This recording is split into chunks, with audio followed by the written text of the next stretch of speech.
in order to describe Rail Raiders as a way of helping people understand the concept of the game, is that it is like Risk meets Monopoly on railroads.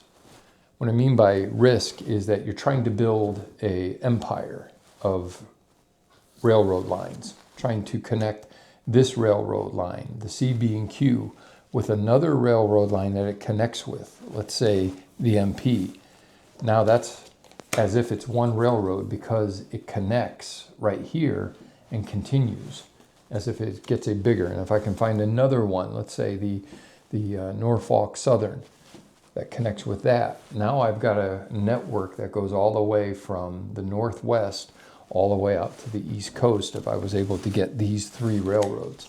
So in the sense of Risk, you're trying to have territories that take over, where here you're trying to get railroads that network. And so that part is like Risk. The part that's like Monopoly is that if you own the railroad, you get to ride it for free. You don't have to pay a tariff.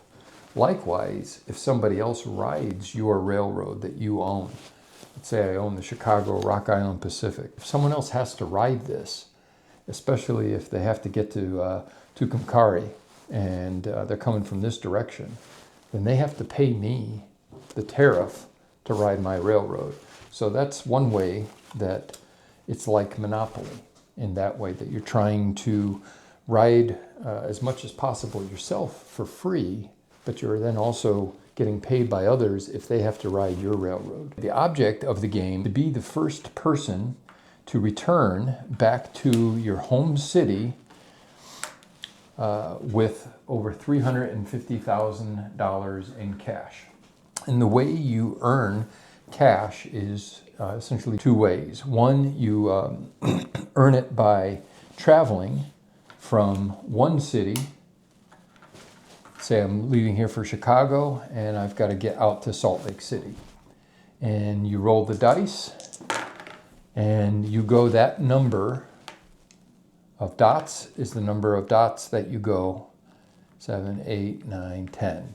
You go 10 and you get paid $10,000, $1,000 for every dot on the dice. You are carrying a cargo, and when you get to that city, you get paid for the dots and you get paid for the cargo. The sooner you finish a trip, the quicker you get paid your cargo. Speed is king. The faster your train can move, the more money you make quickly. The quicker you finish trips, the faster you get paid for cargo and be able to start another trip. If you have the money, it never hurts to own railroads. This counts towards these amounts, these title amounts that you paid for them, counts as your total amount, your cash plus your railroads, towards your $350,000. So I would keep track of this on my chart as to how much I had. So I'm adding that up to $350,000. So it never hurts to own a railroad. Owning a railroad is always a positive thing. Not only do you get to ride for free, but if others ride it, they have to pay you.